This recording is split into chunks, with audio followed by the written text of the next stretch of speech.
झारखंड में पेशा नियमावली जारी होने के बाद इस नियमावली को लेकर लगातार सवाल उठाए जा रहे हैं। कोई इस नियमावली को लेकर बता रहा है कि इसमें पेशा की मूल भावना की हत्या की गई है, पेशा की मूल भावना का कोल्ड ब्लडेड मर्डर किया गया है, तो कोई इसे आदिवासी समुदाय के खिलाफ साजिश करार दे रहा है। कोई बता रहा है कि इस नियमावली के जरिए बाहरी लोगों को फायदा पहुंचाने की कोशिश की जा रही है, तो कोई बता रहा है कि इस नियमावली के जरिए ग्राम सभा को कमजोर करने की कोशिश की गई है। आखिर ये पूरा माजरा है क्या? आखिर पेशा नियमावली को लेकर इतना विवाद क्यों? क्या सवाल सिर्फ पेशा नियमावली पे है या धर्मांतरण के खिलाफ भी अब आवाज मुखर होने लगी है? डिलिस्टिंग की मांग को लेकर भी अब आवाज मुखर होने लगी है।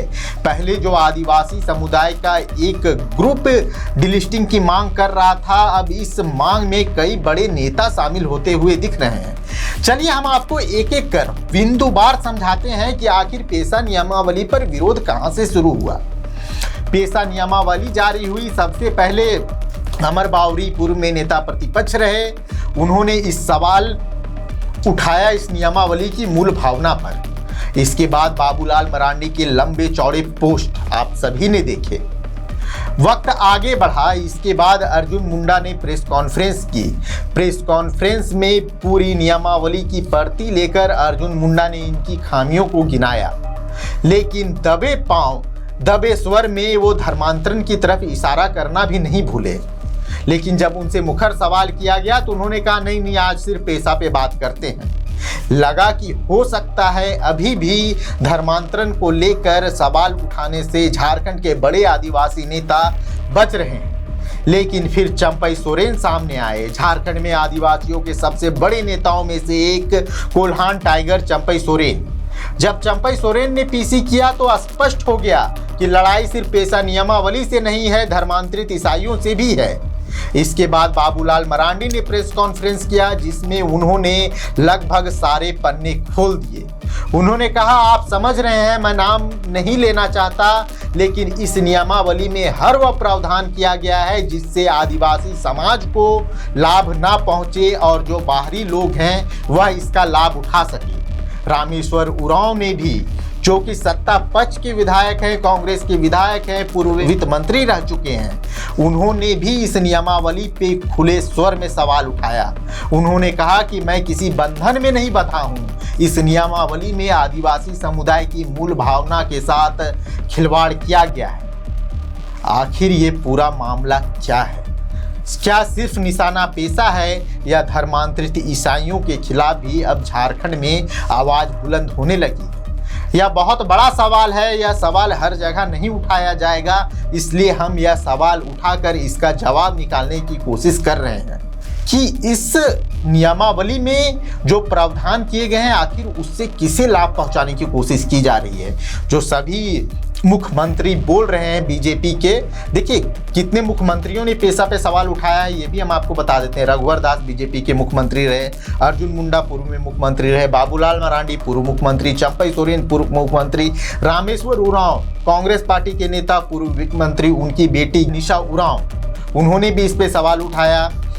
निशा भगत जैसे कई नेता हैं जो लगातार इस पे उठा रहे हैं। सरना समाज के कई नेता पेशा नियमावली के खिलाफ मुखर हैं। तो आखिर इस नियमावली का जो मकसद था क्या वो पूरा हो गया? मैंने कांग्रेस के भी कई बड़े मंत्री, कई बड़ी नेताओं से बात की, आप हमारे चैनल पे देखेंगे।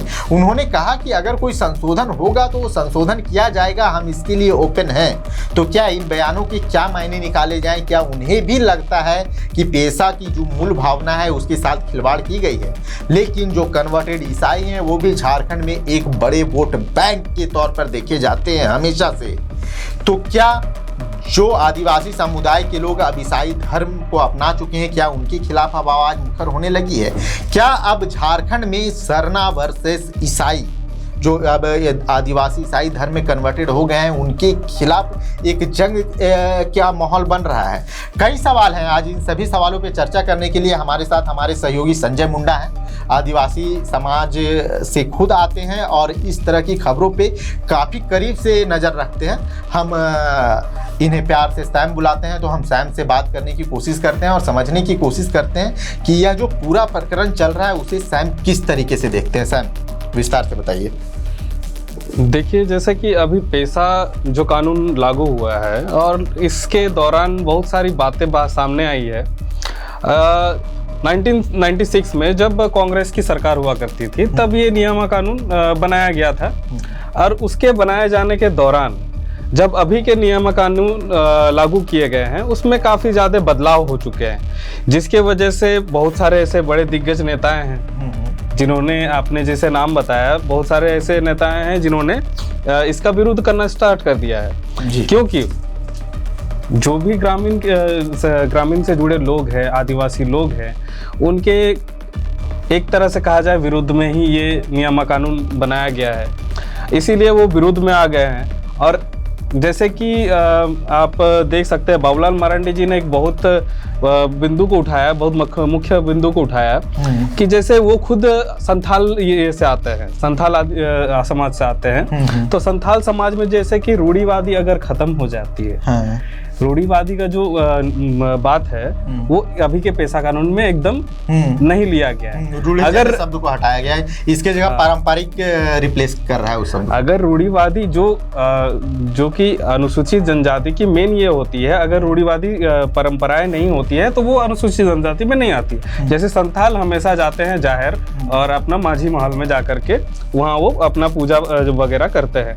अगर वो सारी परंपराएं हट जाती है तो इसका मतलब आप समझ रहे कि कहीं ना कहीं वो बाहरी लोगों को पॉइंट आउट कर रहे हैं। सैम, यहाँ एक पॉइंट जो मैं भी समझना चाहता हूँ, सब लोग जो बोल रहे हैं बाहरी लोग, वो बाहरी कौन है? मतलब जब हम बाहरी शब्द का जिक्र करते हैं तो बेहद एक बहुत बड़ा वर्ग आ जाता है, लेकिन जो हम इशारा देख रहे हैं, जो स्टेटमेंट देख रहे हैं, जो सभी मुख्यमंत्री के, सभी अभी डिलिस्टिंग या धर्मांतरण के विरोध में मुखर होकर बोलने से सभी बच रहे हैं, क्योंकि आप भी समझते हैं कि वोट बैंक इसका एक बहुत बड़ा कारण है। आप सभी को डार्क में रख के, जो हमारे सभी नेता हैं सबको डार्क में रख के चलना चाहते हैं, लेकिन क्योंकि अब हम लोग यहाँ बैठे हुए तो बाहरी कौन, ये भी तो सवाल है। बाहरी कौन, जो सवाल जवाब अभी तक नहीं मिल पा रहा है। देखिए, आपने एक बहुत बहुमूल्य मुद्दा उठाया है कि ये बाहरी कौन।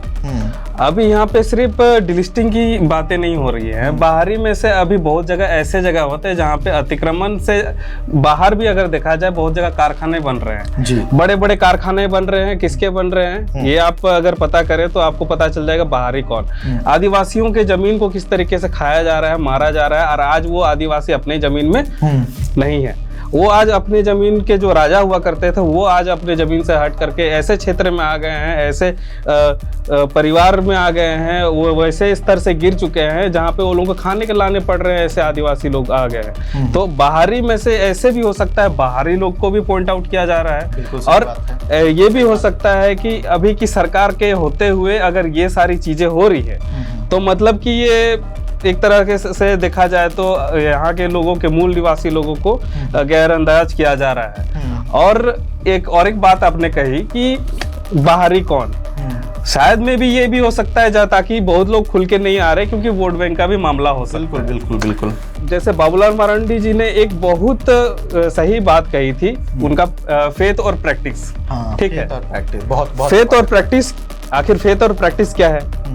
फेथ में क्या हो जाता है, फेथ में आपका जैसे कि वो मानते हैं मारंग गुरु को, ठीक है, जो उनके